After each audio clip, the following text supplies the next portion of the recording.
Assalamualaikum warahmatullahi wabarakatuh. Alhamdulillah. Wassalatu wassalamu ala Rasulillah Muhammad ibn Abdillah wa ala alihi wa sahbihi wa man walah. Subhanaka la ilma lana illa ma 'allamtana innaka antal alimul hakim. Rabbi shrah li sadri wa yassir li amri wahlul 'uqdatan min lisani yafqahu qawli. Amma ba'du. Bismillahirrahmanirrahim. Dan kita udah beberapa hari lagi, Bu, mau masuk kepada bulan suci Ramadan. Jangan lupa, ya Bu ya, nisfu Sya'ban itu malam penentuan nasib. Nih penting banget gak tuh? Penting banget nih, Bu. Malam penentuan nasib. Kita nggak tahu nih kan nasib kita ke depan nih kayak gimana.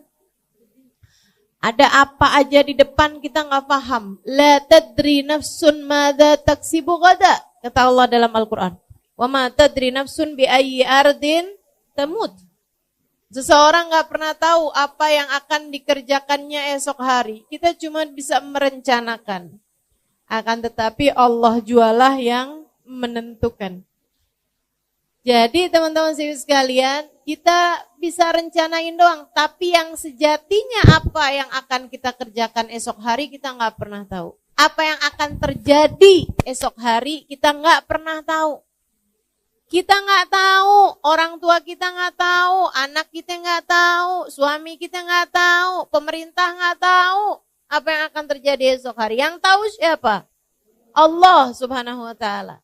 Karenanya kita mesti minta benar-benar sama Allah Subhanahu wa ta'ala urusan nasib ini. Jadikan nasib kami bagus ya Allah. Jadikan nasib kami baik ya Allah. Saya ingat dulu kalau saya minta doa sama Hubabah Bahiyah. Hubabah Bahiyah itu salah satu perempuan solehah, Bu. Salah satu wali min auliyaillah. Seorang waliyah ya Bu ya, wali perempuan. Dengan segala kemuliaan-kemuliaan yang beliau punya. Alhamdulillah saya dekat dengan beliau. Alhamdulillah Allah karuniakan. Ibu-ibu sekalian, saya kalau minta doa sama beliau, beliau doain saya itu satu doa. Asa nasibik zain Halimah. Asa nasibik zain. Beliau bilang mudah-mudahan nasib kamu bagus nak. Semoga nasib kamu bagus. Saya dulu suka mikir gitu. Emang kenapa ya menasib gitu? Tapi ternyata sudah saya ingat-ingat, abah saya dulu juga bilang yang sama. Kata abah saya, nak orang hidup tuh yang penting nasib. Orang cakep nasibnya bagus, gak enak hidupnya. Betul Bu? Orang cakep aja, kalau nasibnya gak bagus, gak enak loh hidupnya. Apalagi orang jelek. Orang kaya, kalau nasibnya nggak bagus, hidupnya nggak enak loh Bu. Apalagi orang. Maksud saya tuh nasib itu nggak terkait sama rupa, nggak terkait sama harta. Kalau orang tuh sama Allah dikasih nasibnya bagus, enak aja hidupnya. Biar kata dia nggak seberapa dikasih apa-apa. Tapi kalau nasibnya bagus tuh udah enak aja hidupnya. Punya harta cukup. Ibu ya? Mau pergi pengajian ada. Kan begitu? Mau buat sedekah ada. Mau ikutan nyumbang acara ada. Kan begitu ya? Kepengen umroh ada. Pengen haji ada juga. Wah tuh. Itu namanya rezeki yang berkah. Namanya nasib hartanya adalah harta yang bagus. Nah kita minta kayak begitu tuh sama Allah Subhanahu wa ta'ala. Makanya di malam nisfu Sya'ban, nanti ibu-ibu sekalian jangan lupa amalin nih bacaannya. Yang diajarkan, yang dilakukan oleh para guru-guru kita. Kabarnya ini diajarkan dari Nabi Muhammad. Sebab para sahabat ngamalin, para tabi'in ngamalin, para ulama-ulama sepanjang zaman ngamalin Bu. Saya belajar dulu di Indonesia 8 tahun sebelum saya lanjutkan ke luar negeri. Nah itu ibu-ibu sekalian, semua tuh ulama-ulama Jawa Barat, Jawa Tengah, Jawa Timur ngajarin sama semua dah malam nisfu Sya'ban baca Yasin 3 kali. Udah ibu ikutan ulama aja daripada ikutan yang gak jelas tuh bu. Baca Yasin malam nisfu Sya'ban bid'ah. Bid'ah tuh gimana? Bid'ah tuh dolalah. Kullu bid'atin dolalah. Semua bid'ah adalah sesat. Wa kullu dolalatin finnar. Semua kesesatan membawa neraka. Maksud kamu orang baca Yasin masuk neraka gitu? Nah ini kan rada enggak enak dipikir ya. Rada enggak pas gitu otak kita mikirnya. Jadi maksud kamu orang baca Yasin malam nisfu Sya'ban sesat. Terus kalau sesat masuk neraka. Berapa banyak orang-orang di mana-mana baca kalau malam nisfu Sya'ban Yasin 3 kali. Andai nih nggak ada yang ngajarin kecuali seorang ulama yang saya tahu sangat soleh, dia ngamalin dan dia ngajarin, saya sih akan ikut. Ibu betul nggak gitu? Misalnya ini ibu nggak ada yang ngajarin nih, tapi saya ngajarin ibu-ibu, bu. Nanti malam Jumat ibu baca sholawatan ini dah, enak bu. Saya tuh kalau habis baca sholawatan ini tuh saya doa minta sama Allah tuh doa saya diijabah gitu, hati jadi lebih tenang. Ibu amalin apa nggak? Amalin. Nah diajarin sama satu orang saya aja, asal ibu tahu saya punya sanad ilmu. Maksudnya saya punya kapasitas ilmu untuk mengajarkan itu. Ibu akan amalkan. Apalagi bu yang ngajarin ulama banyak banget dah. Dari di Indonesia sampai ke luar negeri. Dan Nabi Muhammad telah mengatakan, lan tajtami' ummati ala dhalalah. Umatku ini gak akan pernah sepakat dalam kesesatan. Nabi itu yang bilang, umat saya gak bakalan sepakat dalam kesesatan tuh gak ada ceritanya. Nah ini menurut saya baca Yasin 3 kali di malam nisfu Sya'ban itu adalah sesuatu yang disepakati oleh umat. Bukan hanya di Indonesia. Jadi kalau ada yang bilang, itu tuh budayanya orang Indonesia, mainnya kurang jauh. Mainnya kurang jauh tuh butuh, suruh pergi tuh ke Yaman, suruh pergi tuh. Habib Zain bin Smith di Madinah ngajarin, ibu ya, suruh pergi tuh. Sayyid Maliki di Mekah ngajarin, ulama-ulama ngamalin. Ibu-ibu sekalian, suruh pergi ke Syekh Ramadan Al-Buti, ya bu ya, di Syria ngajarin. Pergi tuh ke Mesir, diajarin. Semua pada ngamalin kok. Nah kamu gak ngamalin ya, ikutan siapa gitu kan? Nah insya Allah bisa kita amalin ibu ya. Apalagi menyangkut urusan sama nasib. Innallaha yatajalla fi lailatin nisf min Sya'ban fayaghfir illal musyrik wal musyahin.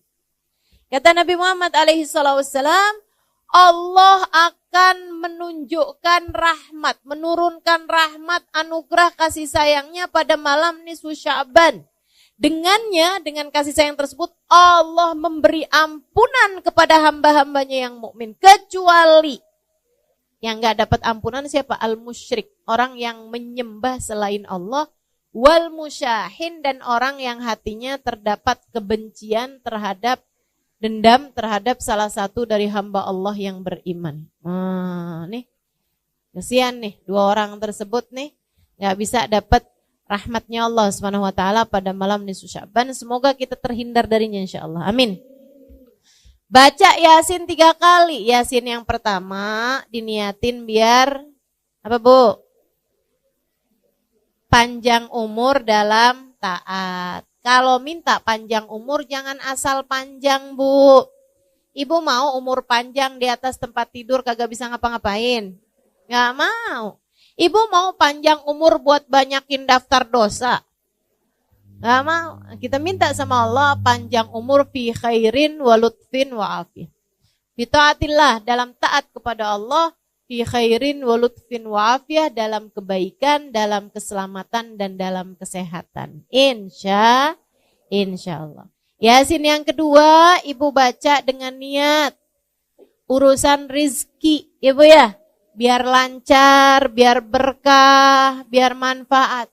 Dan ibu jangan salah bu, rizki itu juga bukan hanya urusan uang, apalagi urusan makanan. Enggak sama sekali ibu ya. Rizki itu luas ibu-ibu sekalian. Karena manusia tuh punya 3 bagian nih. Ada badan, ada akal, ada hati. Semuanya ketiganya perlu rizki. Badan ibu perlu rizki. Buat makan, buat nutup aurat, buat tempat buat tidur, buat tempat buat bepergian. Kan gitu ibu ya?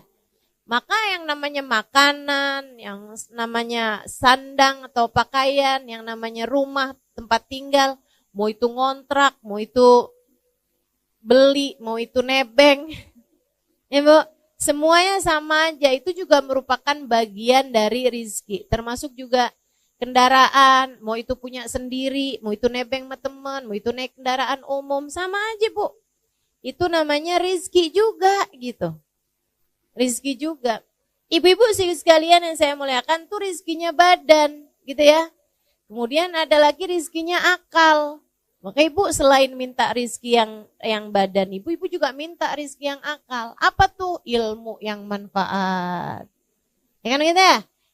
Itu namanya rizkinya akal ibu tuh. Bisa punya ilmu. Dan buat ilmu itu bu perlu guru.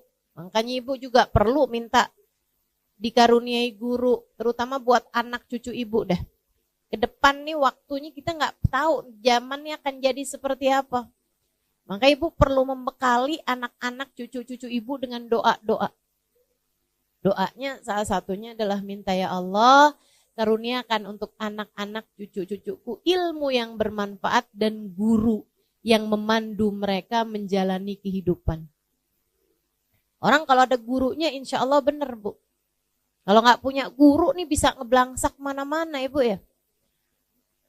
Mama jangan baca doa nisfu Sya'ban mah. Itu bid'ah. Kamu taunya dari mana nak? Dari Google. Ini berguru sama Mbah Google. Bu ya.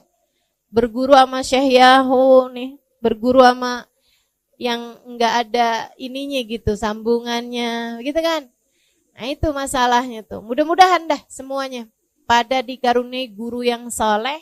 Yang dapat membimbing jalan kehidupan kita. Insya kata Allah dalam Al-Quran, وَمَنْ يُضْلِلِ اللَّهِ فَلَنْ تَجِدَ لَهُ وَلِيًّا مُرْشِدًا.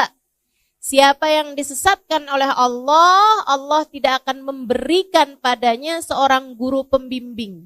Artinya, kalau kamu dikasih dalam hidupmu ada guru yang kamu dengarkan, guru yang kamu bisa ikuti cara hidupnya, guru yang bisa kamu ikuti pemikirannya, maka artinya kamu adalah orang yang dikehendaki baik oleh Allah, yang dikehendaki mendapatkan petunjuk dari Allah. Ibu ya, doain anak-anaknya, doain cucu-cucunya, biar semuanya berada di dalam jalan lurus sehingga otaknya, akalnya, pikirannya berada dalam jalan yang benar. Insya. Kemudian bu ada lagi nih. Rizkinya hati. Rizkinya hati. Banyak nih bu nih. Ibu punya keluarga yang soleh. Itu merupakan rizkinya hati bu. Betul apa enggak? Ibu kok punya anak gitu kan. Anak ibu bandel. Anak ibu gak bisa diomongin. Ibu pegel hati gak bu? Pegel hati ibu ya Allah. Sedih hati ibu. Makanya punya anak yang soleh-solehah. Itu merupakan rizki hati. Rizki hati nih bu, nih nilainya lebih tinggi daripada rizkinya badan bu. Bu, punya suami yang soleh, rezeki apa bukan? Rezeki ibu ya, rezeki. Punya suami yang soleh lebih baik daripada gak punya suami. Tapi bu, punya suami yang megelin, mendingan kagak punya suami dah. Betul gak? Betul gak? Betul, jangan ya Allah kasih saya suami deh ya Allah, yang penting laki-laki dah. Enggak, ibu mesti punya standar gitu kan, yang soleh, bisa bawa kebaikan dunia akhirat. Rezeki tuh ibu-ibu sekalian, rezeki. Makanya minta tuh sama Allah rezekinya hati. Rezekinya hati tuh macam-macam ya bu ya. Akhlak yang baik, itu juga rezekinya hati. Ya kan? minta dikaruniai akhlak yang bagus, minta dikaruniai perilaku yang benar, minta dikaruniai kehidupan yang menyenangkan. Itu rizki hati tuh. Kita minta ke semua rizki ini dari Allah Subhanahu wa taala pada malam nisfu Sya'ban nanti. Ini saya sampaikan biar ibu-ibu enggak nyesel. Kalau ibu-ibu taunya nanti pas malam 17 Sya'ban udah lewat nisfu Sya'bannya, ya ampun. Kok baru tahu sih, kemarin doanya cuman gitu doang nih. Gitu kan. Tapi kalau saya kasih tahu sekarang, ini kan udah deket nih. Jadi ibu-ibu enggak nyesel. Kalau saya kasih taunya 2 minggu yang lalu, takutnya ibu-ibu keburu lupa. Apa ya gitu, Ustazah kemarin tuh ngajarin kayaknya penting dah. Tapi apa gitu udah lupa lagi. Nah ini kan deket nih, insya Allah gak lupa ya Bu ya. Baca Yasin yang pertama, niat panjang umur dalam taat. Baca Yasin yang kedua, niat rizki, zahir batin, rizkinya badan, rizkinya akal, rizkinya hati. Kemudian, ini yang paling penting nih, bergantung dengannya nasibmu di akhirat. Minta agar dimatikan di waktunya nanti dalam keadaan husnul khotimah. Karena kayak apapun senengnya hidupmu di dunia, ada orang hidupnya seneng banget nih di dunia. Meskipun gak ada yang kayak begitu. Orang tuh yang namanya hidup tuh pasti aja ada enak, ada gak enaknya kan. Tapi andai ada orang hidup seneng aja di dunia nih. Tapi matinya su'ul khotimah. Bu, udah deh tuh. Jadi penyesalan sepanjang kehidupannya nanti di akhirat. Sebaliknya, kalau ada orang hidupnya susah terus, tapi matinya husnul khotimah, udah tuh. Bakalan jadi kesenangan nantinya di akhirat. Lupa sama semua kesusahan kehidupan kalau dia matinya dalam keadaan husnul khotimah. Minta sama Allah, ya Allah apabila datang ajal menjemput kami, matikan kami dalam husnul khotimah. Kenapa kok kami enggak saya Ustazah? Ya boleh kami, boleh saya. Cuman kalau ibu-ibu doa kami, ibu niatin juga buat anak-anak. Ya Bu ya? Buat suami, buat orang-orang yang ibu sayangi. Semoga semuanya dimatikan dalam husnul khotimah. Ibu-ibu sekalian yang saya muliakan. Nah nanti nih Bu, abis nisfu Sya'ban lewat. Oh ya, nanti malam nisfu Sya'ban tuh usahakan ada sedekah. Yang ibu sedekahkan. Walaupun sesedikit apapun, saya orang susah Ustazah, ya gak apa-apa, susah juga ada. Tapi kan ibu makan, betul apa enggak? Nah dari yang ibu makan itu, sebagian dah, ada yang ibu sedekahkan. Walaupun nasi sebungkus melauknya ibu ya, kasihin kepada orang lain. Ibu punya 20.000, ibu sedekahin 10.000, 5.000, itu nilainya besar Bu di mata Allah. Dirham sabak alf dirham, kata Nabi Muhammad. Kadang-kadang 1 dirham nilai pahalanya di sisi Allah lebih banyak daripada 1.000.000 dirham, 1.000 dirham. Ibu nih sedekah 1.000 rupiah bisa jadi lebih banyak nilainya, pahalanya dibandingkan dengan yang sedekah jutaan rupiah. Jadi jangan sedih. Kenapa gitu? Misalnya gitu ya, punya duitnya cuman 50.000, ibu sedekahin 10.000, berarti ibu udah bersedekah 20% dari harta ibu. Itu nilainya besar dibandingkan dengan orang sedekah 1 juta, punyanya miliaran. Karena dia cuma 1/1000%, gitu kan? Ibu-ibu sekalian, maka enggak usah mengecilkan sedekah. Walaupun orang lihatnya, Allah lo sedekahnya cuma 5.000 perak doang, dibeli nasi juga enggak cukup. Misalnya gitu kan ya, dibeliin boba enggak cukup. Boba. Emang boba apaan sih?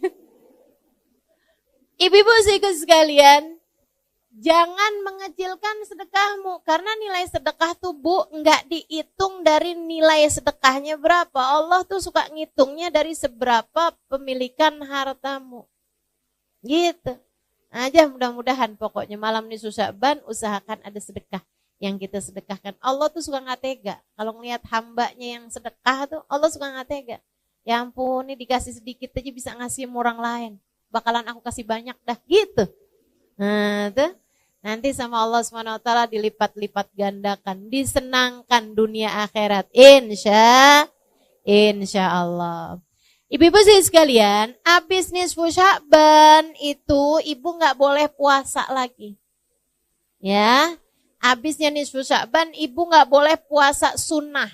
Tapi kalau puasa wajib yaitu bayar utang tetap boleh. Sampai selunasnya. Sampai selunasnya. Ibu bayar deh tuh. Karena itu kan puasa itu yang wajib-wajib memang wajib dibayar gitu Bu. Jadi nggak ada batasan sampai akhir Ramadan. Meskipun sebaiknya Bu ya, jangan akhir Ramadan banget tuh kamu masih ada puasa. Sebaiknya udah dibayar-bayarin dulu dah. Dari sebelum hari terakhir di bulan Ramadan. Hari terakhir di bulan Ramadan itu kalau puasanya nggak wajib ya Bu ya, hukum puasanya haram. Hukum puasanya haram. Ibu nggak punya utang, begitu kan ya. Nah itu walaupun misalnya saya punya puasa sunnah yang nyambung nih Ustazah.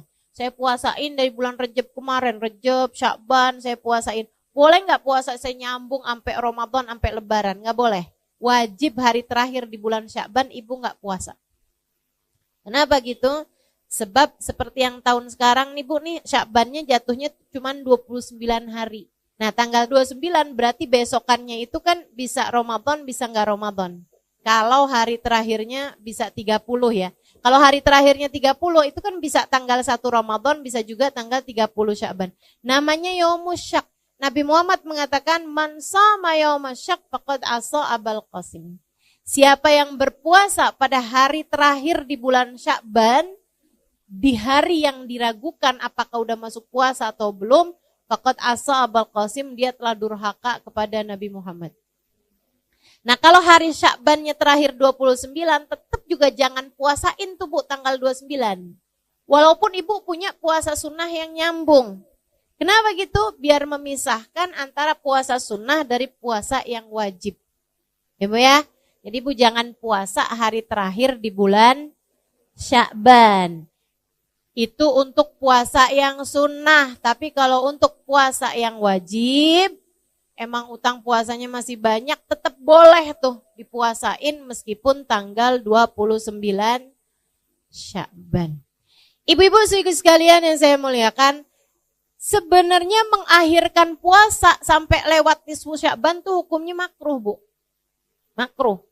Apalagi kalau sampai datang puasa Ramadan, kamu masih punya utang puasa dari Ramadan yang sebelumnya, tuh hukumnya haram. Haram artinya dosa. Ya Bu, makanya Ibu bayarin tuh utangnya. Kenapa gak bayar-bayar? Kagak ada yang nagih Ustazah. Nah loh, mau minta siapa yang nagih? Israel. Kan serem banget ya Bu. Nah, insya Allah dah, pokoknya bayarin dah hutangnya tuh. Saya dah yang nagih, mewakili malaikat Israel. Masya Allah. Sebelum datang malaikat Israel, buruan bayar hutangnya. Mudah-mudahan Allah SWT jadikan kita lunas dari semua hutang. Baik hutang kepada Allah, kayak puasa begini nih, ataupun hutang kepada manusia. Insya. Sampai datang Ramadan, Ibu, hati-hati sama Ramadan. Ramadan itu Bu, amal ibadah dilipat gandakan benar. Tapi jangan salah, dosa juga dilipat gandain. Bu, orang tuh kalau bulan Ramadan ya Bu ya, bohong kan emang haram. Ya Bu, tapi kalau ibu-ibu bohongnya di bulan Ramadan, ibu bohongnya berkali lipat. Apalagi kalau ngepasin Lailatul Qadar, nah loh. Sekali bohong kayak 1000 bulan bohong. Serem bener. Berlipat ganda Bu. Karena katanya para ulama, semua waktu di mana amal ibadah berlipat ganda, kalau kita berbuat dosa juga berlipat ganda. Makanya banyak ulama memilih untuk tidak mau tinggal di Mekah. Kenapa gitu? Karena di Mekah itu amal ibadah berlipat ganda. 1 rakaat senilai 100.000 rakaat. Benar. Akan tetapi dosa juga berlipat ganda. Di Masjidil Haram itu sholat 1 rakaat senilai 100.000 rakaat di tempat yang lain. Tapi kalau bikin dosa di Masjidil Haram, dosanya juga lipat-lipat ganda. Mekah itu ibu-ibu sekalian satu-satunya kota yang kamu di dalam kota Mekah dosanya hati aja dicatat sama malaikat. Seram, makanya para ulama milih enggak dah tinggal di Mekah, enggak, takut enggak bisa ngasih kehormatannya kota Mekah. Karena memang tempat yang amal ibadah berlipat ganda, dosa juga berlipat ganda. Sama halnya dengan Ramadan. Waktu di bulan Ramadan itu amal ibadah berlipat ganda. Sekurangnya 70 kali lipat. Sekurangnya minimal. Jadi kamu puasa, pahala puasanya 70 kali lipat. Kamu terawih, pahala sholatnya 70 kali lipat. Kamu sedekah, pahala sedekahnya 70 kali lipat. Itu minimal. Ada yang bilang ampe 700 kali lipat. Ada yang bilang ampe 1000 kali lipat. Ada yang bilang bahkan bisa lebih daripada itu juga. Dan di bulan Ramadan itu ibu-ibu sekalian, ampunan Allah diturunkan banyak banget. Dan buat ngebantuin kita ibadah, buat ngebantuin kita diturunin ampunan rahmat, Bu. Allah segitu baiknya, Bu. Setan dicutiin dulu. Setan bebas tugas. Setan disuruh liburan, gak tahu deh tuh saya kemana gitu ya. Gak paham deh tuh. Yang pasti ibu-ibu sekalian, gak ada setan di bulan Ramadan. Setan yang ngebisik-bisikin dirimu itu loh. Yang ngebisik-bisikin kalau lagi duduk pengajian kayak begini, ngantuk ya, udah nggak usah dengerin ustadzahnya, udah tidur aja gitu. Dia sambil gini nih. Di mata kita jadi begini. Pernah ada yang berasa nggak? Mana orangnya? Saya. Ya Allah, apalagi yang deket-deket kipas sampai berat banget matanya. Itu tuh Bu, setan yang itu tuh kalau di bulan Ramadan nggak ada. Ustazah ada tahu. Maksud kamu gimana? Saya baca Quran ngantuk, bener dah Ustazah. Kata setan, bukan saya. Itu mah asli kamu deh tuh. Emang tukang ngantukan kalau ibadah ya. Masya Allah, Masya Allah. Jadi jangan ada yang nyalahin setan kalau bulan Ramadan. Setan bilang gak ikut-ikut. Saya gak ikut-ikut kata setan. Ayo Bu, bikin setan gak gampang masuk lagi sama kita habis lebaran. Bikin setan gak kenal sama kita habis lebaran. Mana di itu si Halimah. Kok kayak udah susah nih dimasukin. Itu ada caranya ibu-ibu sekalian. Ramadanmu dinaikin mutunya. Ramadanmu dinaikin tingkatannya. Imam Al-Ghazali dalam kitabnya Bidayatul Hidayah menerangkan tentang 3 kelasnya orang-orang saat berpuasa.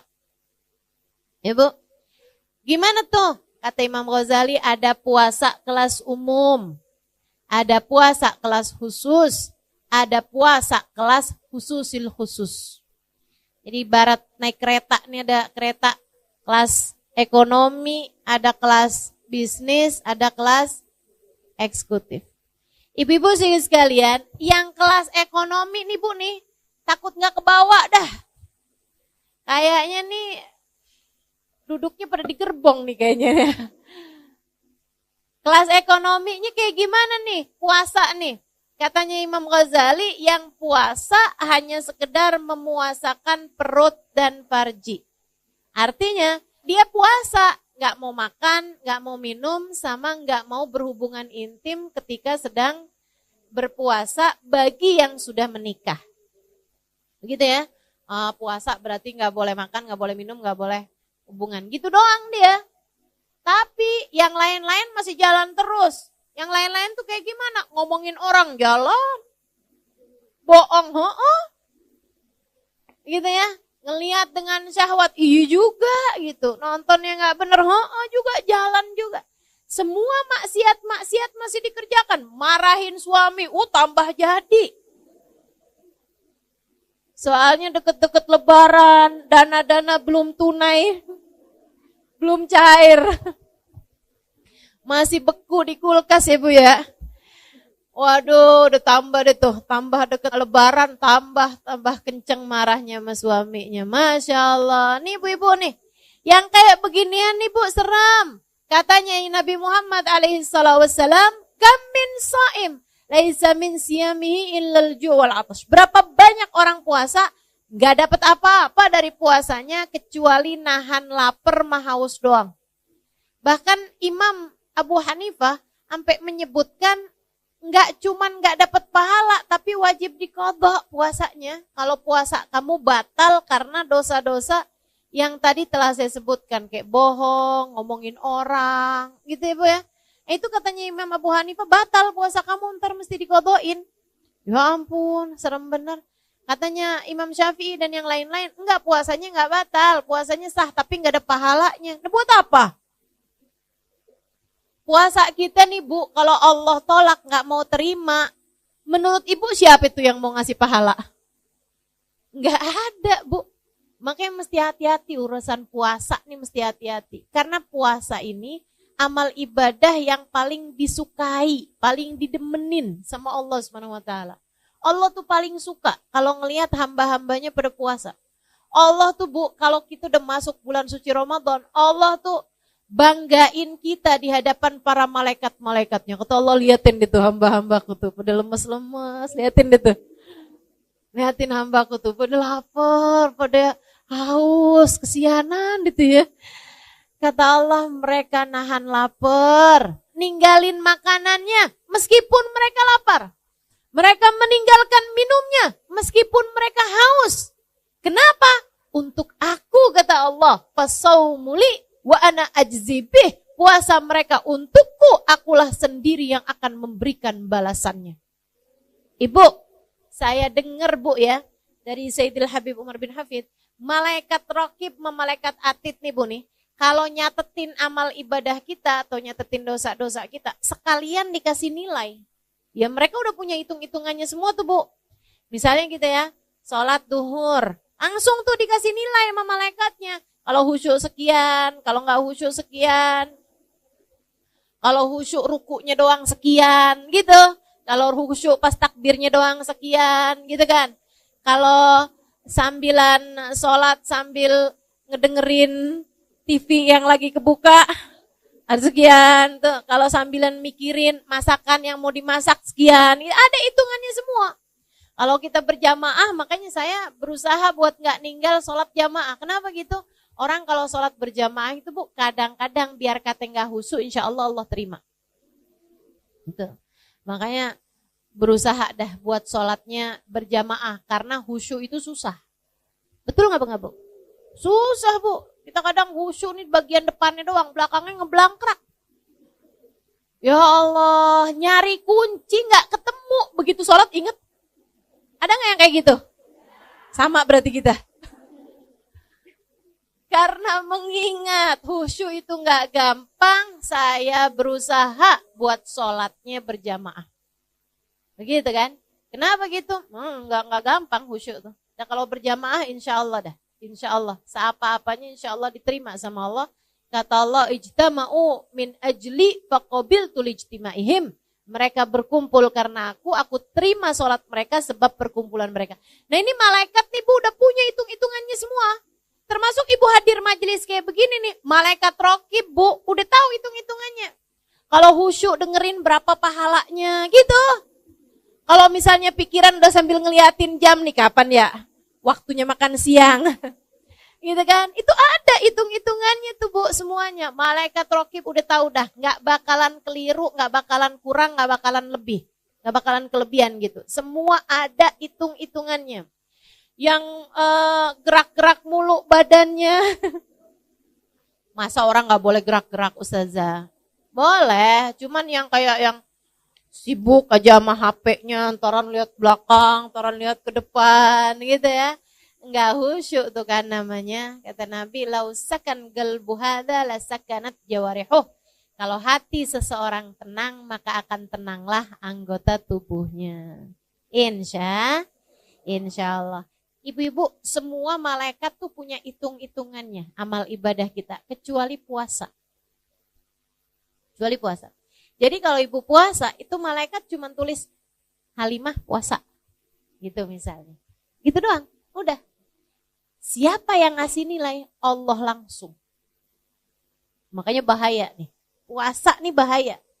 Amal ibadah yang paling disukai Allah, tapi Allah kalau nggak demen ditolak aja sama Allah. Nggak ada tedeng aling-alingnya, nggak ada pengacara yang ngebelainnya gitu. Puasa nih urusannya, karena langsung sama Allah Subhanahu Wa Taala.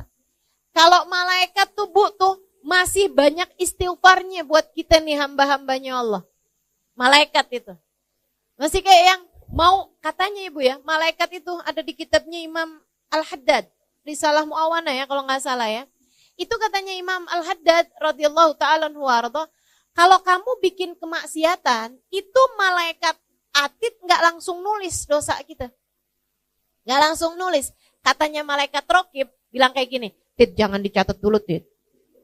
Siapa tahu habis gini dia taubat, tar dulu Tid, tungguin. Gitu katanya Bu. Itu ada tuh, ada hadisnya, ada sanadnya Bu ya, ditulis tuh sama Imamul Haddad. Beneran ini. Kalau kita niat berbuat buruk, apalagi nggak ditulis sama dia. Baru niat doang tuh nggak ditulis. Tapi kalau niat kita berbuat kebaikan udah langsung ditulis.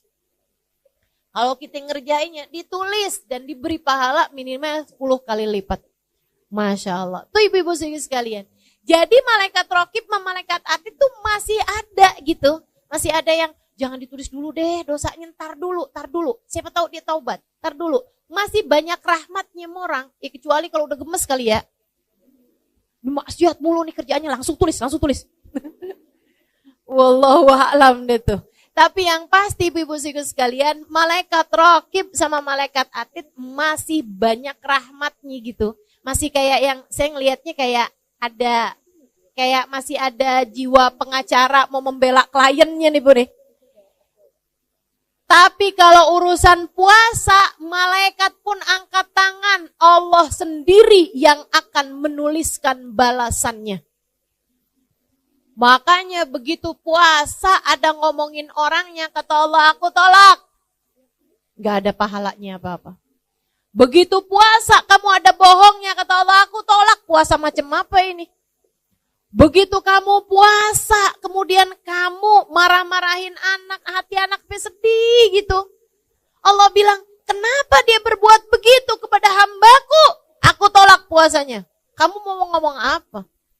Ibu-ibu seriku sekalian yang saya muliakan, Nabi Muhammad tuh Bu benar-benar minta kita jagain puasa. Benar-benar minta kita jagain puasa, terutamanya yaitu ya, puasa kita itu jadi puasa yang enggak umum, kita naikin menjadi puasa yang khusus dengan memuasakan anggota tubuh kita dari dosa. Terutamanya dosanya lisan yang paling banyak bikin pahala puasa tuh habis. Pahala puasa hilang, itu kebanyakan dari dosanya lisan. Makanya ibu-ibu sekalian, bulan puasa jagain lisan. Jagain lisan. Makanya kenapa kalau bulan puasa pengajian pada libur. Kenapa gitu? Maaf ya Bu ya. Memang juga karena sepanjang bulan, 11 bulan tuh anggap pelatihan kalau bulan puasa kayak waktu praktek gitu. Itu iya juga. Dan juga biar ibu-ibu lebih konsentrasi ibadah-ibadah kayak baca Quran dan lain sebagainya. Itu iya juga. Tapi juga Bu, karena kita nih perempuan-perempuan nih kalau udah kumpul-kumpul, mulut kita nih suka rada nyerempet gitu. Ya, yang nggak niat ngomongin orang aja nyerempet jadi ngomongin orang. Betul apa enggak? Apa kabar Bu? Baik, masih bagus nih. Ya kan ya? Kemarinan nggak kelihatan. Iya nih lagi ada masalah sama suami. Tuh. Yang satu demen curhat, yang satu kepo. Ya udah kan pas. Emang ada masalah apaan Bu? Iya gitu udah tuh ya. Gimana ya, biar jadi kayak istri orang gitu. Emang selama ini istrinya siapa? Genderuwo gitu. Ya Allah. Ibu-ibu sekalian yang saya muliakan, pokoknya emang bulan Ramadan tuh Bu tuh, saran saya emang sebaiknya Bu, kalau bisa diusahain gak banyak ketemu orang tuh ahsan. lebih baik. Kenapa gitu? Itu dia dah, udah ketemu orang banyak inian tuh akhirnya jadi nyerempet. Ini dah gitu. Bohong, itu udah harus banget ditutup kamusnya. Jangan ada kebohongan di bulan Ramadan. Kalau habis tarawih gimana Ustazah? Ya sama aja. Bulan Ramadan tuh dosa dilipat gandain. Jangan sampai nih ada ibu-ibu nih tanyain sama suaminya, kamu lihat uang saya di saku baju yang kamu cuci nggak? Bang, nanyanya habis tarawih ntar gimana? Enggak gitu ya Bu. Pokoknya yang namanya bohong mah dosa gitu, mau siang mau malam. Dan kalau kamu bohongnya siang, yang ngebatalin pahalanya puasa. Jangan ngomongin orang, baik dari lisanmu atau dari jempolmu. Sekarang banyak nih orang ngomongin orang gak pakai mulut lagi ya Bu ya. Tapi pakai jempol. Ya Allah Bu, di pengajian ada tuh yang WhatsApp sama temennya. Lo lihat nggak tuh si No datang tahu? Di mana emang duduknya? Sambilan nih, ada ustadzahnya yang lagi ceramah padahal. Ya ampun, bisa-bisanya dia datang, kagak punya malu. Nah tuh. Ya Allah. Tuh ibu-ibu saya sekalian, kamu bahkan kelihatannya lagi duduk di majelis taklim, akan tetapi sejatinya kamu sedang ghibah. Ghibah tuh Bu bahaya dan bisa batalin pahala puasa kita. Karena sejatinya orang lagi ghibah, lagi ngomongin orang, lagi ngegosip, itu kayak makan bangkai daging saudaranya sendiri. Seram, mudah-mudahan Allah jaga lisan kita.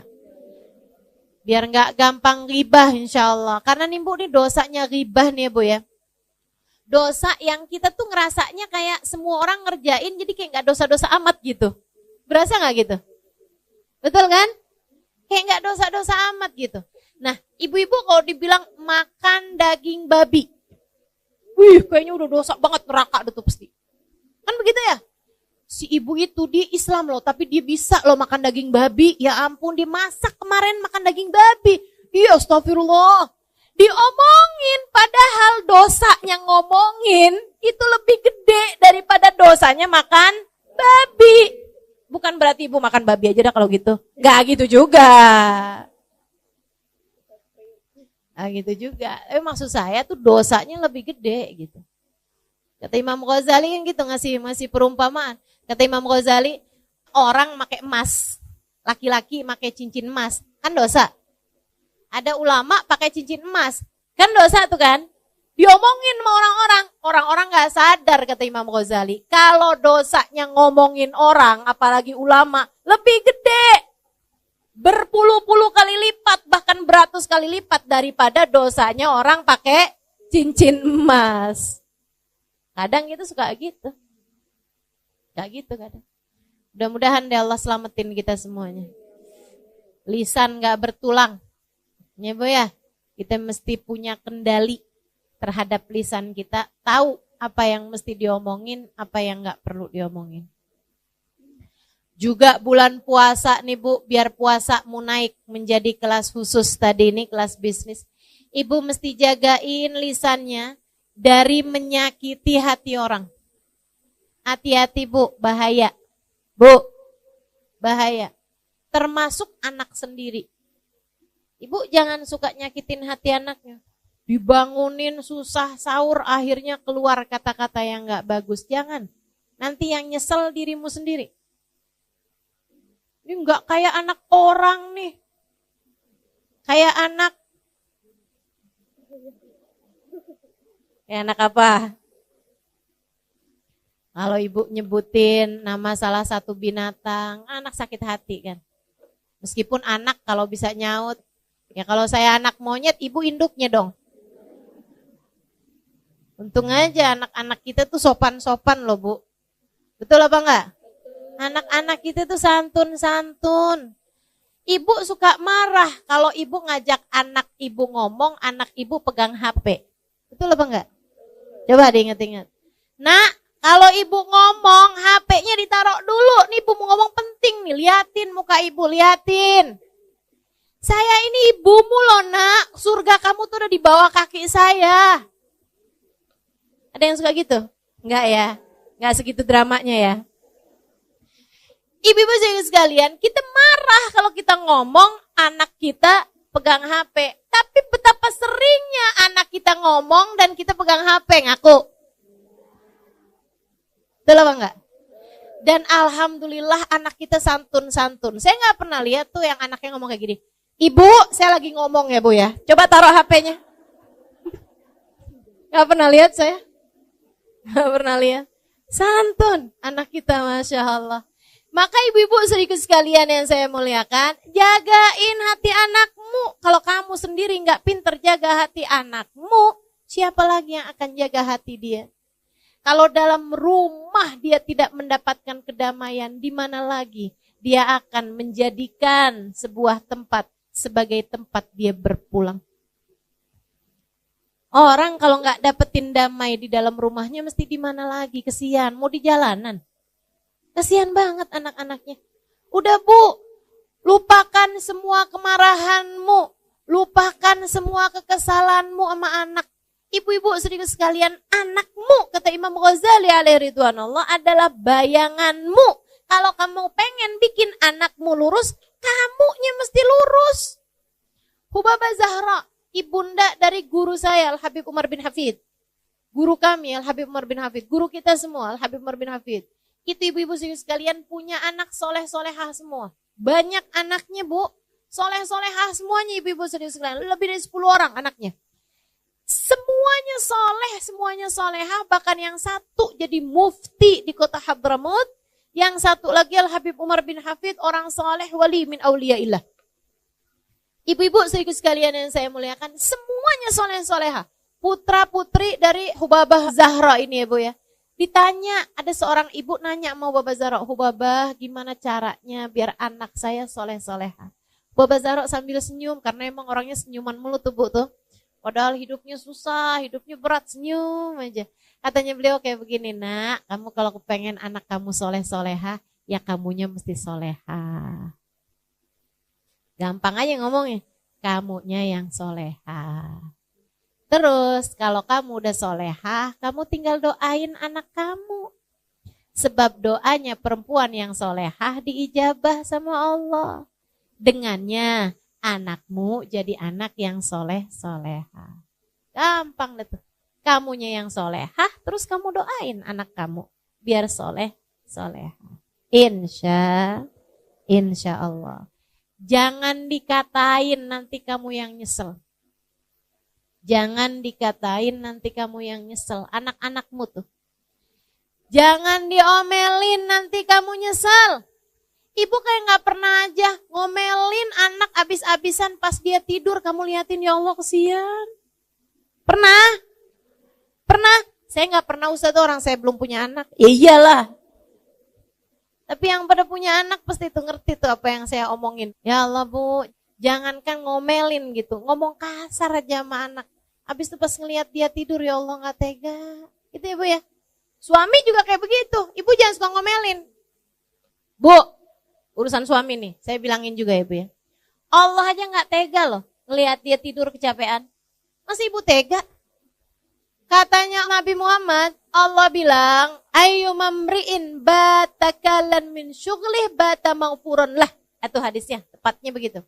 Ayyumamri'in, kalau ada seorang laki-laki, batakalan min syughlih, tertidur malam dalam keadaan kelelahan. Karena seharian bekerja untuk menghidupi anak istrinya. Bata maghfurun lah, dia tidur dalam keadaan diampuni dosa-dosanya. Allah aja gak tega sama dia. Kecapean, pengorok kayak gitu seharian kerja nih. Ada yang jadi supir Gojek. Ibu ya, ada yang jadi tukang. Ada yang kerja jadi guru. Ada yang kerja apalah segala macam pekerjaan-pekerjaan suami kita. Kecapean, seharian tuh dia kerja, malam-malam tidurnya sampai ngorok. Kita sebel aja, ampun gak bisa tidur nih, gimana ya, itu sumpet apaan nih ya. Biar suara ngoroknya gak kedengeran gitu kan. Kita balikin, dia miring ngoroknya. Ya Allah, kita tendang aja bagaimana nih, ya ampun, astagfirullah. Ibu-ibu istriku sekalian, Allah aja gak tega loh. Padahal dia kerja tuh, sampai capek ngorok. Bukan buat Allah, buat kamu. Masa Allah aja gak tega, kamu tega sih sama dia? Kesian, ya. Meskipun kalau ada suami juga saya bakalan bilangin nih, sian sama istrinya. Sian. Kamu omelin seharian, kamu tidur lihat dia gitu, kamu tega? Nggak tega juga. Istri kamu tuh loh, perempuan gitu ya, dengan segala kelemahannya, dengan segala hatinya yang lembut, Dia mau ngurusin kamu, walaupun kamu belum tentu mau kurus. Dia mengurusin anak-anaknya. Yang adalah anak-anak kamu gitu kan. Kasihan tuh. Ya Allah. Allah aja gak tega sampai dijadikan surga berada di bawah telapak kaki. Masa kamu tega sih? Maka berumah tangga nih mesti yang saling sayang. Dah, hilangkan segala kemarahan-kemarahan. Hilangkan segala kebencian-kebencian. Bulan Ramadan. Allah aja gak tega ngelihat hambanya tuh pada lemes-lemes, pada lapar-lapar, haus-haus gitu. Masa kita tega sih ngelihat anak itu udah lemes kayak begitu kamu omelin mulu. Bu, orang kalau lagi puasa tuh tidur aja berpahala loh. Kan begitu ya? Naumus shaim ibadah. Kata Allah, tidurnya orang lagi puasa nilainya ibadah. Allah aja gak tega, dia tidur aja ditulis pahala. Masa kamu tega-teganya sih? Bang, puasa tidur mulu. Ya Allah, Bu, Allah yang gak tega. Kamu ngeliat anak kamu tidur, puasa tidur aja kerjaannya. Ayo bangun, sholat, ayo baca Quran. Gini gitu segala macam kamu omelin. Ya Allah, Bu, dia tidurnya ibadah, kamu ngomel dosa. Nih, mikirnya yang benar nih. Dia lagi ngerjain ibadah loh, Bu. Kamu bangunin. Yang ada kamu yang dosa. Dia lagi ibadah, kamu gangguin. Ya Allah, khair insyaallah. Mudah-mudahan ibu-ibu nih jadi gak pada ngomelan dah kalau datang bulan Ramadan. Amin. Latihan dari sekarang, Bu ya. Udah, Bu, belajar buat ngelihat lucu-lucu dalam kehidupan. Gitu. Lihat suaminya ngomel, ibu lihatnya yang lucu aja dah. Ya ketawa aja liatin gitu. Ketawa, dia lagi marah kita ketawa gitu. Kamu ketawa kenapa sih? Abang lucu dah bang. Hidungnya kembang kepis bang. Mata abang ntar nyipit, ntar ngeblalak lucu dah bang.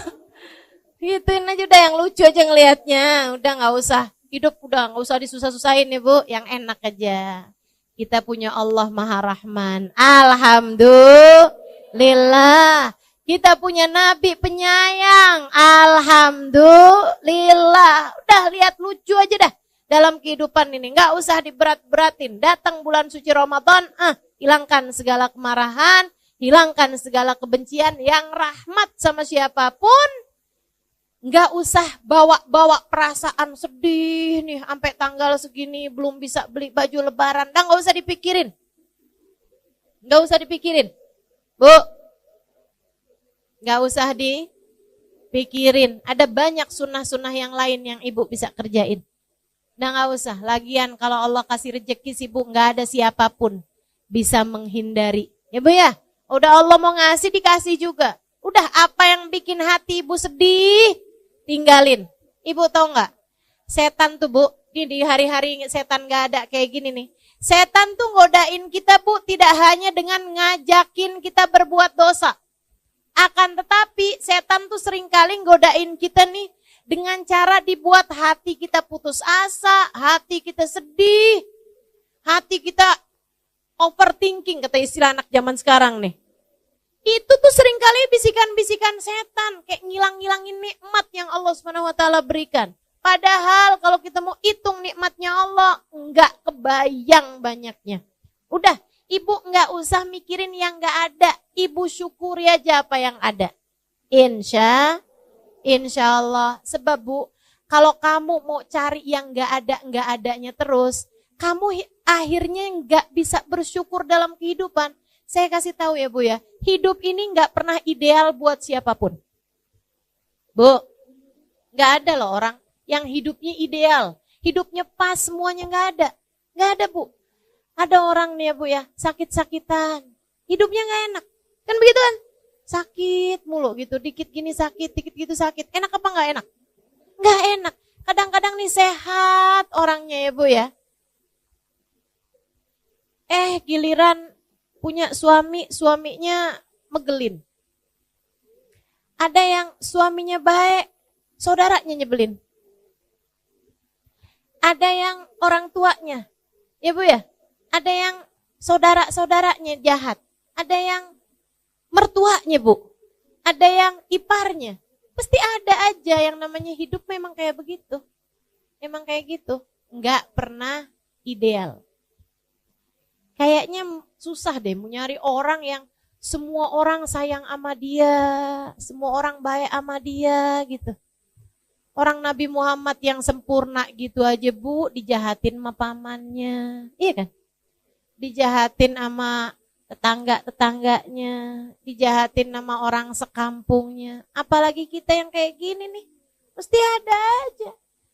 Dan kita nih Bu, kalau mau nyari hal-hal yang bisa bikin hidup kita sedih, hidup kita merasa, katanya orang zaman sekarang insecure, ya Bu ya. Ngerasa minder, ngerasa sedih hati, mau dicari mah ada aja Bu.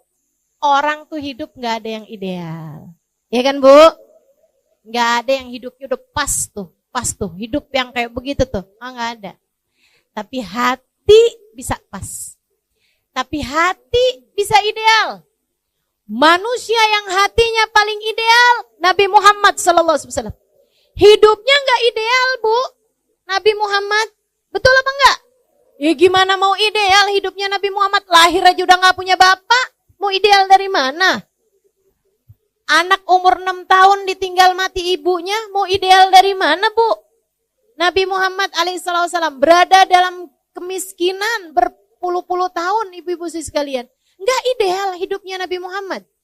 Nabi Muhammad, ibu-ibu saudariku sekalian, punya anak 7. Bu, 6 di antara anaknya Nabi Muhammad yang menguburkannya. Artinya Nabi Muhammad tuh Bu, punya anak 7, anaknya semuanya meninggal sebelum meninggalnya Nabi Muhammad. Sedih apa enggak sedih? Sedih. Ideal apa enggak hidupnya Nabi Muhammad? Enggak. Hidupnya Nabi Muhammad penuh dengan ujian. Hidupnya Nabi Muhammad penuh dengan kesusahan-kesusahan. Akan tetapi hati Nabi Muhammad ideal. Hati itulah yang menjadi pusat segala sesuatu. Nikmat, enggak nikmat hidup, semuanya letaknya ada di dalam hati kita. Bahagia letaknya di hati. Makanya ibu-ibu saudariku sekalian, hidupmu pasti enggak ideal. Akan tetapi hatimu bisa menuju kepada ideal. Hidup enggak ada yang sempurna, tapi hati kita bisa menuju kepada kesempurnaan dengan cara menjadi hamba yang bersyukur. Suami kita kayak gimana? Alhamdulillah. Kan gitu ya Bu ya? Punya suami ganteng, alhamdulillah. Kagak usah nonton sinetron. Gak usah nonton drakor. Udah cakep dah suami saya, tontonin dia aja. Punya suami jelek, alhamdulillah. Gak susah jagainnya.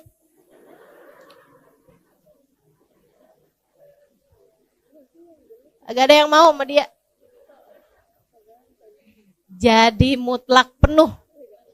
Jadi milikmu seutuhnya. Ibu-ibu saudariku sekalian yang saya muliakan, dah yang enak-enak aja dah Bu ya.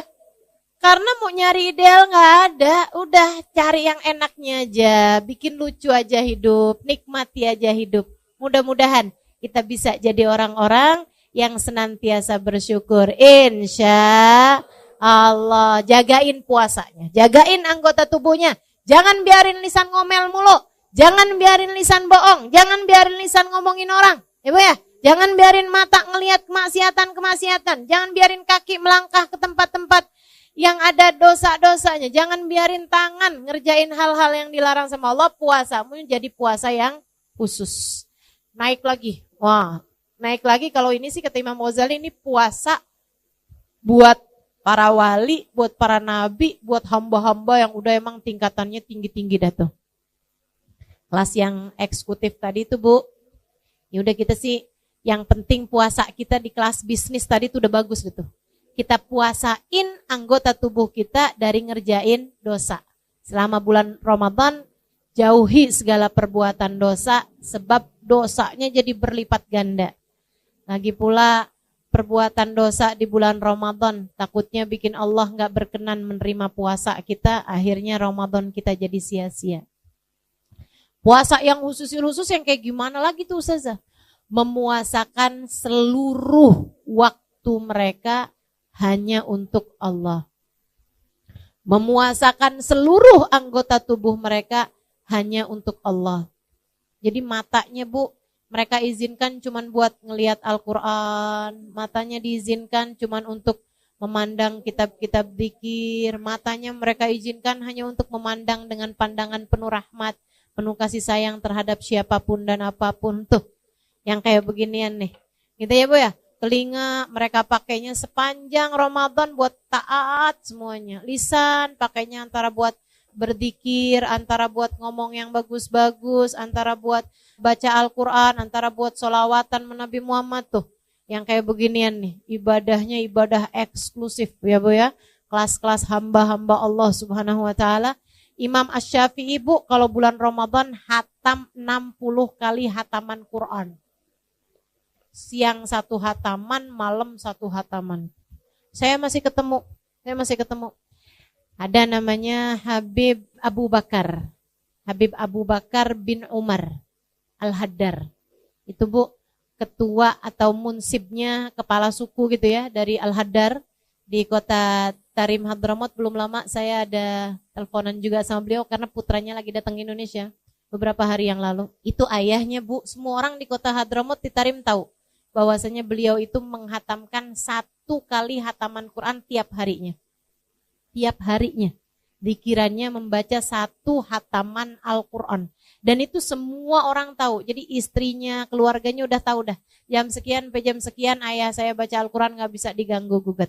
Jam sekian sampai jam sekian ayah saya baca Al-Quran gak bisa diganggu gugat. Sehari hatam 1 kali hataman Quran. Sehataman Bu. Dari Fatihah ke An-Nas. Gak kayak kita dibalik. Dari An-Nas ke Al-Fatihah. Ini kan cepet ya Bu ya. Masya Allah. Ini dari Fatihah ke An-Nas Bu, 30 juz. Kita mah putus asa, gak bakalan bisa kita tiru dah. Ibu-ibu jangan coba-coba tiru. Gak bakalan sanggup, sehari 30 juz. Ya Allah, udah dah. Gak bakalan bisa ibu-ibu saudariku sekalian. Tapi sekurangnya Bu, 3 juz mah bisa insya Allah. Ya Bu. Kayak gak niat gitu dah. Enggak ada nih saya lihatnya. 3 juz bisa apa enggak? Bisa Ustazah, yang 1 juz Al-Quran, yang 1 juz Al-Pukat mama enggak. Ya Allah, insya Allah ya Bu ya. Pokoknya Bu, selama bulan suci Ramadan, Ibu harus ada hataman Qur'annya. Pokoknya nih, minimal gitu ya Bu ya. Sekali, kalau bisa 2 kali. Kalau bulan Ramadan kemarin 2 kali, setahun ini 3 kali. Insya Allah. Paksain, kalau nggak dipaksain emang kagak jadi dah. Mesti dipaksain, mesti komitmen. Sekurangnya selama bulan Ramadan. Insya Allah. Lisan kita pakai buat baca Al-Quran. Ibu-ibu saudariku sekalian, mudah-mudahan naik puasa kita nih. Jadi naik puasa kelas bisnis, insya Allah. Biar puasa kita diterima sama Allah. Ada Qurannya, ada terawihnya. Ibu kalau terawih jangan nyari masjid yang paling cepat. Kelakuan nih. Ada nih yang kelakuannya kayak begini nih. Kalau nyari, enak tuh sholat terawih di sono dah. Kenapa? Cepet. Pokoknya setengah jam semuanya kelar semua. Setengah jam sama sholat isyaknya. Itu tarawih model apa tuh ya, cepet bener dah. Bismillahirrahmanirrahim, Yasin. Kirain baca Yasin. Allahu Akbar. ruku, ya Allah, ya Allah. Jangan ya Bu ya, jangan ya Bu ya. Insyaallah Bu, terawihnya biar bener. Ya Bu, dikirannya juga biar banyak. Dikiran Ramadan gini nih. Asyhadu an la ilaha illallah. Astaghfirullah. Nas'alukal jannata wa na'udzubika. Asyhadu an la ilaha illallah. Astaghfirullah. Nas'alukal jannata. Asyhadu an la ilaha illallah. Astaghfirullah. Nas'alukal jannata wa na'udzubika minan nar. Allahumma innaka afuwun tuhibbul afwa fa'fu anna. Allahumma innaka afuwun. Allahumma innaka afuwun tuhibbul afwa fa'fu anna ya karim. Nah, tuh kita perbanyak. Insyaallah mudah-mudahan Allah terima semuanya. Allah mudahkan semuanya buat diamalkan insyaallah. Mudah-mudahan apa yang turun pada malam nisfu Sya'ban dan pada sepanjang bulan Ramadan nanti Allah tidak menghalangkan kita darinya insyaallah. Semoga saja di saat turun hujan ampunan kita semuanya terampuni dosa-dosanya. Ketika turun hujan rahmat kita menjadi hamba yang disayang Allah Subhanahu wa taala. Ketika turun itkun minan nar, pembebasan dari api neraka, kita menjadi orang-orang yang telah dibebaskan Allah dari api neraka insyaallah. Mudah-mudahan Allah Subhanahu wa taala menjadikan kita di bulan Ramadan semakin dekat dengan orang-orang saleh, semakin dekat dengan hamba paling saleh Nabi besar Muhammad sallallahu alaihi wasallam karena kita mengikuti cara beliau menjalankan bulan suci Ramadan. Mudah-mudahan Allah Subhanahu wa taala menjadikan kita orang-orang yang dikaruniai umur yang berkah, nasib yang bagus, rizki yang halalan, thayyiban, mubarakan, ilmu yang bermanfaat, hati yang selalu bahagia. Allah karuniakan pada ujung akhir hidup kita kematian dalam husnul khatimah. Ala hadhihi niyah bikuniyatin salihah jami'ah syamilah la hadratin Nabi Muhammad sallallahu alaihi wasallam. Al-Fatihah. A'udzu billahi minasyaitonir rajim. Bismillahirrahmanirrahim. Alhamdulillahirabbil alamin arrahmanir rahim maliki yaumiddin. Ista'in ihdinas siratal mustaqim siratal ladzina an'amta 'alaihim ghairil maghdubi 'alaihim waladdallin amin. Allahumma bihaqqil Fatihah birmatil Fatihah barakatil Fatihah taftah lana abwabal khair tu'amilana muamalat ahlal khair takfina min jamil fitan wal mihan bu'us wa dhair innaka wali kulli khair mutafaddil bi kulli khair birahmatika ya arhamar rahimin. Allahumma inna nas'aluka ziyadatan fid din barakatan fil umur wa sihhatan fil jasad wa sa'atan fil rizqi wa taubatan qabla al maut wa syahadatan indal maut wa maghfiratan ba'dal maut wa afwan indal hisab wa amanan minal adab wa nasiban minal jannah warzuqna an-nadhar ila wajhikal karim. Allahumma afina min bala'ik wa auzi'na syukra ni'maik wa adhikna barda afik wa halawata munajatik. Allahumma inna nas'aluka minal uquri awfaraha wa minal adhani asfaha wa minal a'mali azkaha wa minal akhlaqi atyabaha wa minal arzaki azzalaha wa minal afiyah akmalaha minad dunya khairaha wa minal akhirah na'imaha bihaqqi sayyidina Muhammadin sallallahu alaihi wasallam. Allahumma inna nas'aluka ziyadatan fid din barakatan fil umur wa sihhatan fil jasad wa sa'atan fil rizqi wa taubatan qablal maut wa syahadatan indal maut wa maghfiratan ba'dal maut wa afwan indal hisab wa amanan minal adab wa nasiban minal jannah warzuqna an-nadhar ila wajhikal karim. Allahumma hawwin alaina fi sakaratil maut wan najata minan nar wa afwan indal hisab. Allahumma rabbana atina fid dunya hasanah wa fil akhirati hasanah wa qina adzaban nar. Dawahum fiha subhanakallahumma wa tahiyyatuhum fiha salam wa akhiru da'wana anil hamdulillahi rabbil alamin. Allahumma barik lana fi Sya'ban wa ballighna Ramadan wa inna ala siyam wal qiyam wa qiraatil Qur'an wa ganni'na bil galil minat ta'am wal manam wal kalam. Allahumma barik lana fi Sya'ban wa ballighna Ramadan وأعنا على الصيام والقيام وقراءة القرآن وقنعنا بالقليل من الطعام والمنام والكلام وصلى الله على سيدنا محمد وعلى آله وصحبه وسلم دعواهم فيها سبحانك اللهم وتحيتهم فيها سلام آخر دعوانا أن الحمد لله رب العالمين. Jangan berani mati kalau nggak bawa cinta sama Nabi. Soalnya kalau nggak bawa cinta sama Nabi, bawa apa coba? Bawa apa kira-kira? Saya bawa sholat ustazah. Sholat yang mana? Yang sambil sholat semua pikiran-pikiranmu tetap jalan. Yang sambil sholat hati kadang masih bisa ghibahin orang. Apakah jenis sholat semacam itu yang akan kamu bawa sebagai bekal menuju kematian?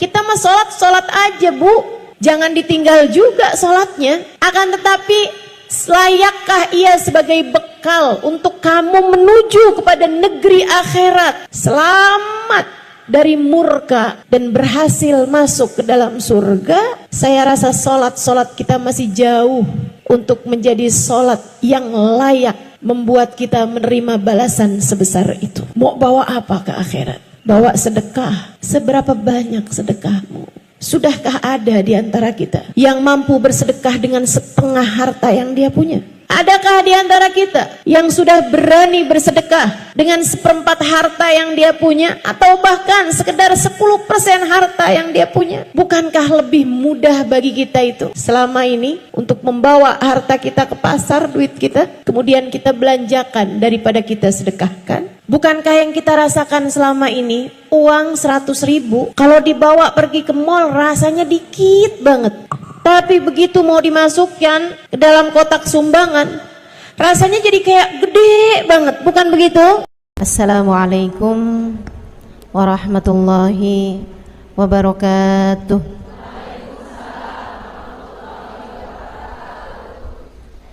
Alhamdulillah, wassalatu wassalamu ala rasulillah Muhammad ibn Abdillah wa ala alihi wa sahbihi wa man wala. Subhanaka la ilma lana illa ma 'allamtana innaka antal alimul hakim. Rabbi shrah li sadri wa yassir li amri wahlul 'uqdatan min lisani yafqahu qawli, amma ba'du. Baik, sebelum kita mulai, kita akan baca niat belajar bersama-sama. Mudah-mudahan ilmunya nanti sekali lagi jadi ilmu yang manfaat buat kita sekalian. Bismillahirrahmanirrahim. Nawaitu ta'allum wa ta'lim wan naf'a wal intifa' wal mudzakarah wat tadhkir wal ifadah wal istifadah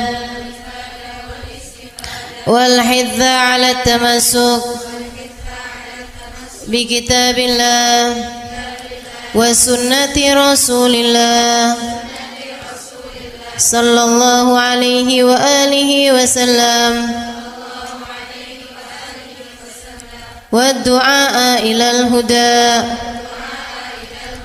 wa dilalata 'alal khair ibtigha'a mardatih wa qurbih wa thawabih wa husnil khatimah ma'al lutfi wal afiyah wa salahil aqibah birahmatika ya arhamar rahimin. La hadratin Nabi Muhammad sallallahu alaihi wasallam wa alihi washabihi azwaji wa dzurriyyati wa ahli baiti wa sallim wa jamil anbiya wal mursalin wal kulli ajma'in anna Allah yaghfir lahum wa yarhamhum wa ya'li darajatihim fil jannah wa yanfa'una barakatihim wa asrarihim wa anwarihim wa ulumihim wa nafaatihim fid din wa dunya wal akhirah. Al-Fatihah, baca bersama-sama. A'udzu billahi minasy syaithanir rajim. Bismillahirrahmanirrahim. Alhamdulillahi rabbil alamin arrahmanir rahim maliki yaumiddin iyyaka na'budu wa iyyaka nasta'in ihdinas siratal mustaqim siratal ladzina an'amta 'alaihim ghairil maghdubi 'alaihim waladdallin. Amin. Taqabbalallahu minna wa minkum, taqabbal ya karim.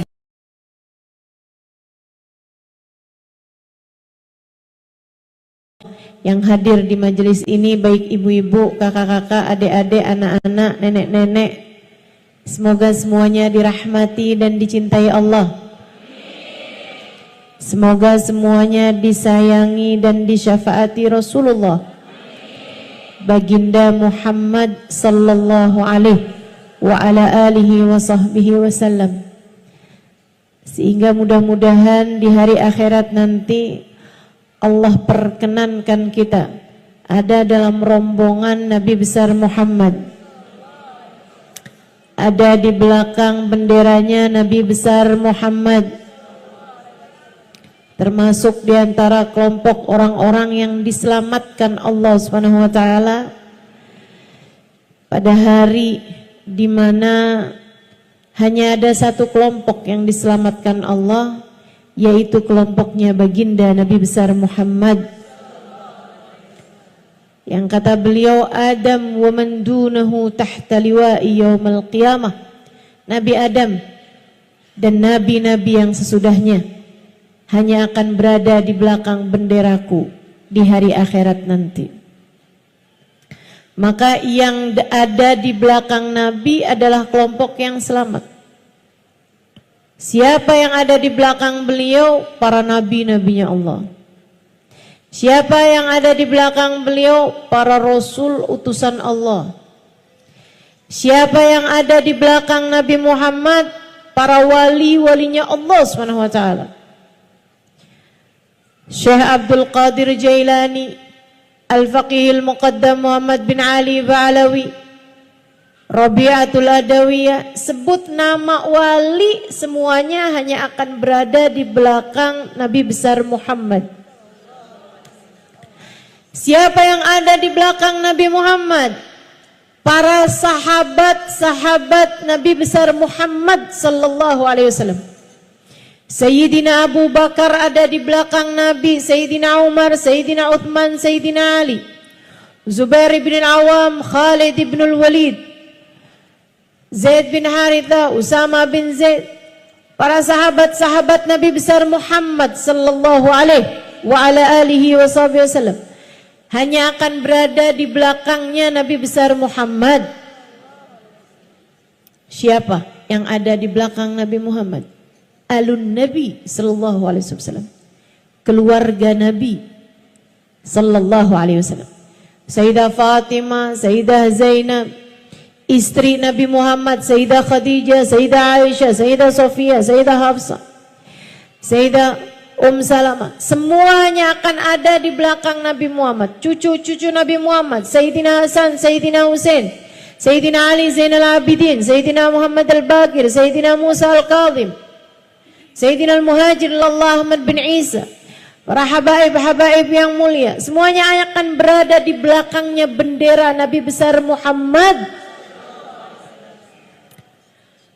Maka orang soleh dari zaman Nabi Adam sampai zaman akhir, yang solehnya semua hanya akan jadi pasukan, rombongan di bawah kepemimpinan Nabi besar Muhammad. Artinya, kalau kita, kalau kamu, kalau saya tidak ada dalam rombongannya Nabi Muhammad, artinya kita tidak termasuk di antara mereka yang selamat. Kita nggak bisa bilang, saya nggak harus ada di belakangnya Nabi kok. Saya maunya adanya di belakangnya Imam Ghazali. Imam Ghazalinya ada di belakang Nabi Muhammad.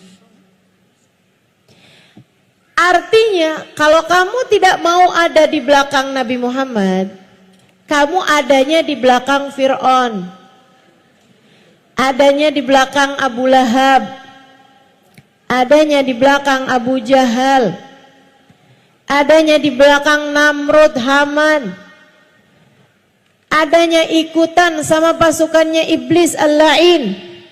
Saudaraku sekalian saya muliakan, cuman ada dua kelompok. Kelompok yang selamat ada di belakang Nabi Muhammad, Kelompok yang tidak selamat ada di belakang orang-orang yang dimurka oleh Allah Subhanahu wa taala, yang Allah sebut dengan siratal ladzina an'amta alaihim, kelompoknya Nabi Muhammad, maghdubi alaihim waladdallin, kelompok-kelompok yang tidak berada di belakangnya Nabi besar Muhammad. Semoga kita semua, anak-anak kita, cucu-cucu kita, orang tua kita, suami kita, semua orang-orang yang kita sayangi, semuanya tidak terhalang dari berada dalam rombongan Nabi besar Muhammad. Ustazah, memangnya muat semuanya tuh, muat semuanya, sampai ke anak-anak cucu kita semuanya muat untuk ada dalam rombongannya Nabi Muhammad. Cuman ada yang di depan, ada yang di tengah, ada yang di belakang gitu. Biar kata di belakang gak apa-apa deh, yang penting masuk gitu. Sedikit sekalian, kenapa gitu? Sebab Nabi Muhammad adalah manusia yang terindah, manusia paling tercinta di sisi Allah, manusia yang Allah Subhanahu wa taala jadikan sebagai pemimpin seluruh umat manusia dari dunia hingga kelak di hari akhirat. Sangat indah. Kayak apa sih nih? Biar kita cinta menabi, biar kalau kita cinta di akhirat, semoga kita semua ada di belakang Nabi Muhammad. Seperti apa keindahan Nabi Muhammad? Sebab ada istilah tak kenal maka tak sayang. Kita meminta kepada Allah Subhanahu wa taala, semoga Allah jadikan hati kita semakin hari semakin sayang sama Nabi Muhammad. Semakin hari semakin cinta sama Nabi Muhammad. Semakin hari semakin rindu kepada Nabi besar Muhammad. Semakin hari semakin dekat dengan baginda Nabi besar Muhammad. Sehingga mudah-mudahan di dunia kita hidup dengan mengikuti jalannya. Di akhirat nanti kita pun akan ada dalam rombongan beliau insyaallah. Amin ya rabbal alamin. Alangkah indahnya dirimu, wahai baginda Nabi besar Muhammad sallallahu alaihi wasallam. Pengen kenal, pengen tahu nabinya. Yuk, dengerin saya mau cerita tentang Nabi Muhammad. Dengerinnya bukan cuman pakai telinga, karena telinga bisa lupa apa yang telah ia dengar. Akan tetapi saya memintamu untuk mendengarkan dengan telinga hatimu, untuk mendengarkan dengan hatimu agar apa yang kamu dengar dengan hati tidak mudah keluar lagi. Telinga bisa lupa apa yang dia dengar, tapi hati tak pernah lupa siapa yang dia cinta. Saya selalu sampaikan di mana-mana tempat, jangan berani mati kalau nggak bawa cinta sama Nabi. Menurut saya begitu. Saya nggak akan berani mati kalau nggak bawa cinta sama Nabi. Dan saya berharap juga semua teman-teman seperti itu. Jangan berani mati kalau nggak bawa cinta sama Nabi. Soalnya kalau nggak bawa cinta sama Nabi, bawa apa coba? Coba bawa apa kira-kira? Saya bawa sholat ustazah. Sholat yang mana? Yang sambil sholat semua pikiran-pikiranmu tetap jalan.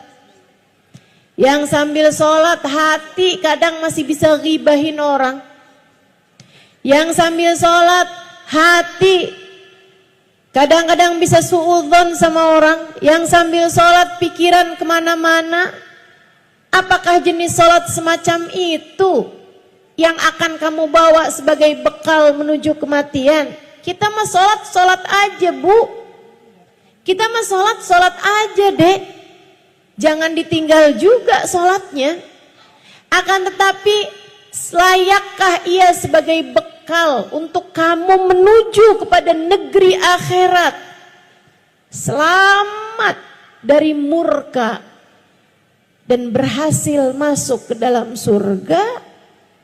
Saya rasa sholat kita masih jauh untuk menjadi sholat yang layak membuat kita menerima balasan sebesar itu. Mau bawa apa ke akhirat? Bawa sedekah.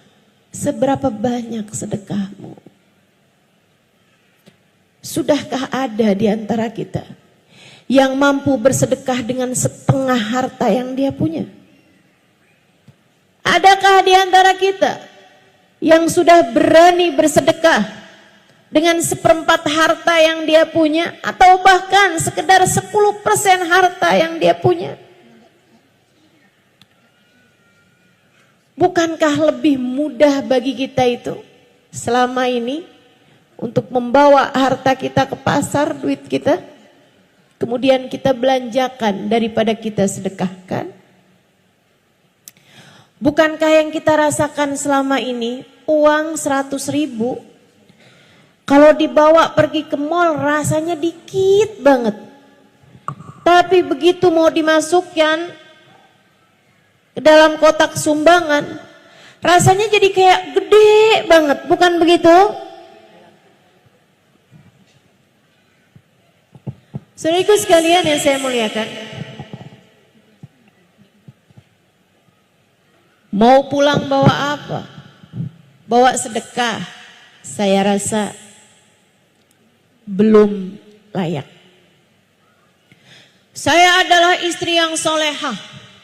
Saya akan boleh masuk surga dari pintu manapun yang saya inginkan sesuai dengan janji Nabi Muhammad. Betul, Nabinya berjanji seperti itu, iya. Tapi sesolehah apakah dirimu itu terhadap suamimu? Pernah nggak suami manggil, kamu masih sibuk pegang handphone? Iya. Betapa seringnya kita selama ini menyia-nyiakan suami kita. Saya sih belum berani bawa apa-apa buat mati. Satu-satunya harapan saya, satu-satunya andalan saya, satu-satunya tabungan saya, satu-satunya simpanan saya adalah baginda Nabi besar Muhammad, yang dalam keadaan apapun selalu berkata, ummati, ummati, ummati. Yang dalam keadaan seganas apapun, sedahsyat apapun, se-ekstrim apapun, Nabi tak pernah lupa kepada kita umatnya. Kita hanya perlu memastikan bahwasanya saat kita mati nanti ada cinta di hati kita kepadanya. Kita bawa masuk ke dalam alam kubur kita. Kita bawa masuk untuk perpisahan kita dengan dunia yang fana ini. Saudaraku sekalian saya muliakan, kita pengen tahu nih nabinya kayak apa. Biar gede cinta kita kepadanya. Biar semakin besar sayang kita padanya. Saudaraku sekalian, katanya sahibul maulid ad-dibai, kana sallallahu alaihi wasallam ahsanan nasi khalqan wa khuluqa wa ahdahum ilal haqqi sabqa. Nabi Muhammad sallallahu alaihi wasallam adalah manusia yang paling indah, paling cakep. Apanya? Khalqan, penciptaannya, fisiknya, zahirnya, wa khuluqan, dan akhlaknya, kepribadiannya, karakternya, hatinya, zahir, batin, semuanya paling indah, paling cakep. Apanya? Mukanya paling cakep, badannya paling cakep, bentuk tubuhnya paling cakep, akhlaknya juga paling cakep, senyumnya paling cakep, tatapan indahnya paling cakep. Semuanya cakep. Sallallahu alaihi wa ala alihi wa sahbihi sallam. Katanya Sayyidina Sayyidina Hasan bin Thabit alaihi ridwanullah, seorang pujangga Arab. Beliau mengatakan tentang Nabi Muhammad, wa ahsanu minka lam tara qattu ainu wa ajmal minka lam talidin nisa'u wa ajmalu minka lam tara qattu ainu wa ahsanu minka lam talidin nisa'u. Kata beliau, yang lebih cakep darimu wahai Nabi, mustahil ada mata manusia siapapun yang pernah memandangnya. Tak akan pernah ada mata memandang wajah lebih indah daripada wajahnya Nabi besar Muhammad. Wa ahsan minka, yang lebih baik darimu wahai Nabi, lam talidin nisa'u, tidak akan pernah dilahirkan seorang wanita.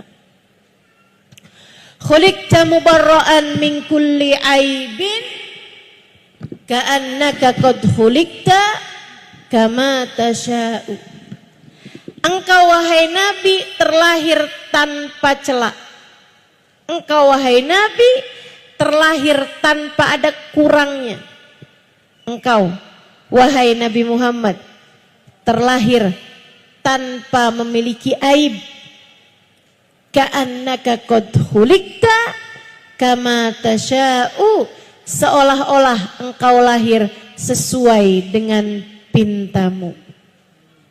Kalau ada orang sebelum lahir boleh pesan dulu.